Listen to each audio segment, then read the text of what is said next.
అంటే మనం జైలు పోయేకును మన బిడ్డల్ని బతికి పెట్టాలంటే, మన లైఫ్ నడియాలంటే, మన బిడ్డల్ని చదువు పెట్టాలంటే, మన జైలుకి పోయేకు మనం సిద్ధంగా ఉండాలని మిమ్మల్ని కోరుకుంటూ ఉన్నాము.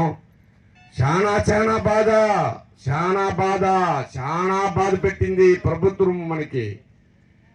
తమిళనాడులో ఎంతో జాగాలు ఉంది, వాళ్ళంతా పిలుస్తా ఉండారు.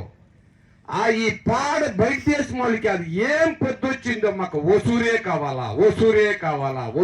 కావాలని డాన్స్ ఆడుతూ ఉంటారు.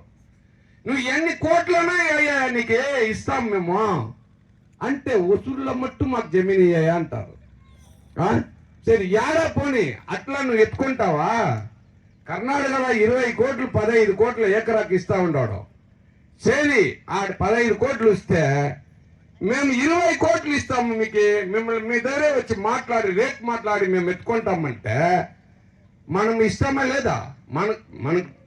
మనకు పొట్టింటే ఇస్తామో లేకుండా ఇచ్చేదో అంటే అడగాలనా వద్దా? అడగాలనా వద్దా?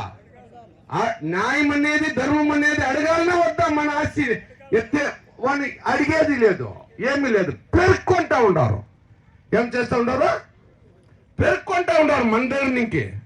అప్పుడు మనం పోరాడేది తవర గారు ఏం మనకు తెలిసిండేది ఏమైనా ఉందా? దయవిಟ್ಟು చెప్తాను, కలెక్టర్ గారికి చెప్తాను, మన ఎమ్మెల్యే గారికి చెప్తాను, మన ఎంపీ గారికి చెప్తాము.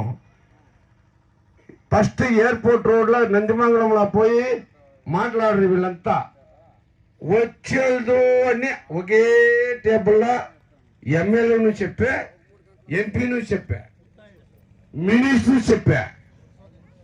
బాగా అనుకో, మరుసటి దినము అసెంబ్లీలో పార్లమెంట్లో అడిగిండారు. ఆమెటికి మన ఎమ్మెల్యే 102 కలెక్టర్ పేరు వెక్కినంది ఎయిర్పోర్ట్ కని చెప్పినా లేదా? ఏమయ్యా ఈ నాటకాలు? ఈడు ఒకటి ఆడు ఒకటి. నీకు పెద్దది చంద్రచూడేశ్వరం ఒకటి సిక్కిస్తున్నాడు, నీకు చప్పించే సిక్కి వానానా మనకు బిట్టికే సిక్కిండేది. లేదు మీ అమ్మాయిని చెప్పు, లేదు మీ అప్పపైన చెప్పు, చెప్పటి లేదు మీ తాతపైన చెప్పు.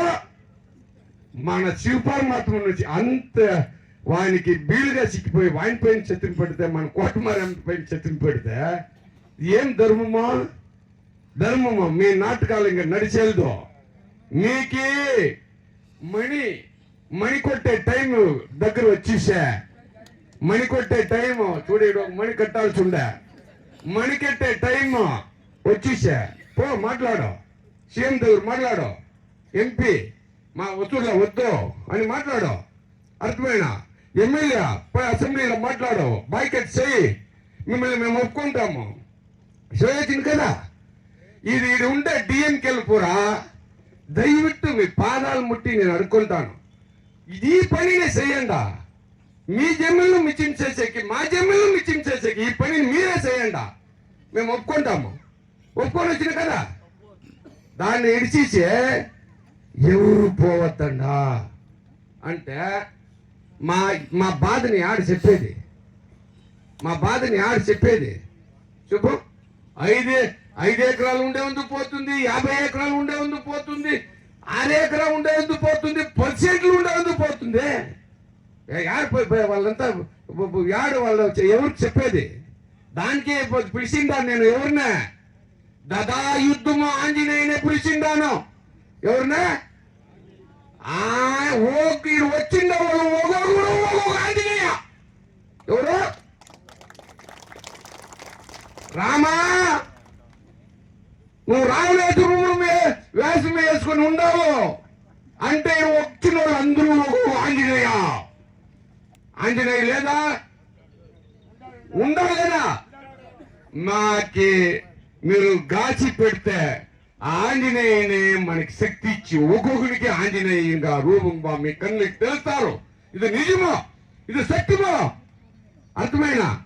మీరంతా ఆడుతూ ఉండారా, నాటకాలు ఆడుతూ ఉండారా? అప్పుడు మా తల్లి పోయా, వాళ్ళ మీటింగ్ పోయి ఆ మీటింగ్ పోయి ఏమో పాపం తీసి ఇచ్చిస్తారని. యాడిపోతేను వచ్చి వెళ్తాం. ఎమ్మెల్యేని అడుగు వచ్చి వెళ్తాం. ఎంపీని అడుగు వచ్చి వెళ్తాం.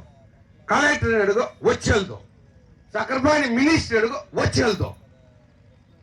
మరి వచ్చి వెళ్తాడు ఏమిటికయ్యా సాబు? మన సీఎం వచ్చి ఒసూర్లో ఇసువట్ల ఇవంతా చెప్పినా లేదా టీవీలా?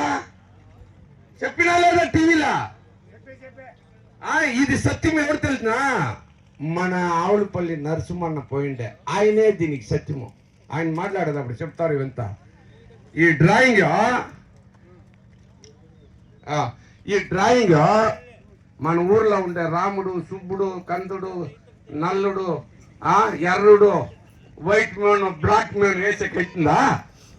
దీన్నే అవుతుందా? దీన్ని వేసేకే అది చూడే వేసేసే ఏమో వీళ్ళు అబ్బిట్ట ఆస్తి మాదిరి మన జమీన్లో కాలు పెట్టి దీన్ని వేసేక వానికి ఎవడో ఉత్తరు ఇచ్చింది? ఎవడు ప్లేట్ వాడికి ఇచ్చి ఉత్తరిచ్చింది? ఎవడు వాడు వెళ్ళిపోయాడు వానికి ఉత్తరిచ్చింది? చెప్పండా? మీరు దాన్ని ఇచ్చిరే, మీరు దాన్ని టెండర్ ఇచ్చినారు, మీరు దాన్ని దానికి 24 కోట్లు పేమెంట్ చేసినారు. చేసిండారా లేదా? ఆ డీటెయిల్స్ అంతా నా తమ్ముడు సురేష్ చెప్తాడు. అని మ్యాథ్స్ లా నెంబర్ 1 100కు 100 అయినా. అర్థమైనా? ఇట్లా ఉండేటప్పుడు నువ్వు అన్ని చేసేసి కడిచి డేట్లో పెట్టిండావు 13వ తారీఖు టోటల్ బ్రహ్మాస్త్రము మహాభారతముల మా అర్జునుడు బ్రహ్మాస్త్రం ఎత్తేక ముందుగా అశ్వత్థరాముడు బ్రహ్మాస్త్రం ఇడిచి కృష్ణ పరమాత్మ పార్వతి అరే ప్రపంచమే నాశనం అయిపోతుంది, పోయి వాపస్ తీరా అని అడిగా కదా? అడిగినా లేదా? మహాభారతం తెలిసిన వాళ్ళకి ఇవంతా తెలుస్తుంది. ఆవిడ ఆ బ్రహ్మాస్త్రము ఎవరిపై నిడిచా? రుచాదలై అభిమన్యు కొడుకు రుచాదలై పాపము కడుపులో బిడ్డుంది. ఆ బిడ్డను చంపేకి దానిపైన ఇడిచినా లేదా? అట్లా బ్రహ్మాస్త్రమును ఇడిచేకి మమ్మల్ని చంపేకి 13వ తారీఖు పెద్ద బ్రహ్మాస్త్రం తయారు చేసి పెట్టినారు. ఇదంతా మీకు తెలియకుండా ఊర్లో ఒకరు చెప్తారు పోవద్దండి, మీరు పోకుండా ఉంటే ఊర్లే లేదు. ఈ స్కీమ్ ఏమని తెలిసినా? ఇది ఏం స్కీమో, ఇదేమన్నా నాలెడ్జ్ కార్డర్ స్కీము. ఊరుంటే ఊరు ఇండ్లు ఉంటే కూడా ఖాళీ చేసి వాడిని కొప్పియాలంట జమీల్ని. ఏమే ఊరు ఇడిచిస్తారంటారు. ఊరు ఉంటే కూడా ఖాళీ చేసి వాడికి జమీన్లో ఒప్పియాలంట. ఆ రూలు ఇట్లా ఉండేటప్పుడు మనము ఎట్లా ఇప్పుడు 25,000 50,000 చెప్తున్నాం. అడంతా మాకు చాలా నమ్మకం ఉండే. 1 లక్షకి పోయిస్తే మాకి ఆశ దాచి వచ్చేసి చాలా ఆశ పుట్టిసే మాకి 1 లక్ష జన్మ వచ్చిస్తారు. మనం ఇనుకోండి ఉందంటారు, మనం తెలుసుకోండి ఉందా మాకు సక్సెస్ అవుతుందని. ఇప్పుడు ఈడు చూస్తే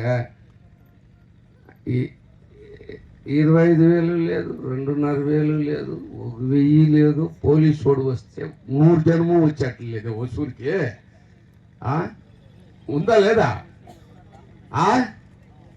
మీకే మా ఆస్తి పెరుక్కుంటా ఉన్నాడు. మేము తెస్తే కూడా మేము ఇడిచెళ్తూ మేము వసూరుని దీన్ని బంద్ చేయాలా అన్న ఆక్రోశము ఒక్కొక్కరి దగ్గర వస్తేనే మనం ఒక్కొక్కరు 50 జనం 25 జనం పిలుచుకొచ్చాక ఇది. దాన్ని ఇంకా దయవిట్టు చెప్తాను. ఇంకా తలెవరులంతా మాట్లాడతారో, చీరలు వేరే ఖాళీ ఉంది, ఇవంతా ఫేస్బుక్లో పోతా ఉంది, వాట్సాప్లో పోతా ఉంది. జనమంతా తక్కువైపోయి రేపు పేపర్లో రాస్తారు. మన రామాయణ పేరు పట్టుకున్న రావణేశ్వరులకంతా ఇది ఉరువుల చెట్లకి ఎరువేసినట్లు అయిపోయా, ఉరువుల చెట్టుకి ఎరువేసినట్లు అయిపోయా ఇది. అర్థమైనా? దయవిట్టు చెప్తాను. ఇంకా ఓ కుటుంబం గుడి చెట్ల రేపు ఉంది. ఆ కుటుంబం 10,000 జనం వాడు చేరుతారో. మీరందరూ వచ్చాడు చూడండి. సోషల్ మీట్కి మీకు మేము డేట్ పెడతాము.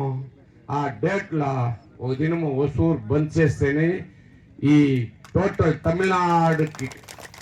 తమిళనాడు స్టేట్ ఇష్యూ అయ్యేది.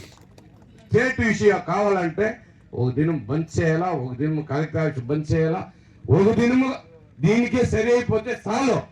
ఇది సరికాకుండా ఉంటే ఒక దినము అదే 25,000 50,000 జనం అసెంబ్లీలోనూ పోవాలా. పోతామా వద్దా? శబ్దమే రాలేదప్పా,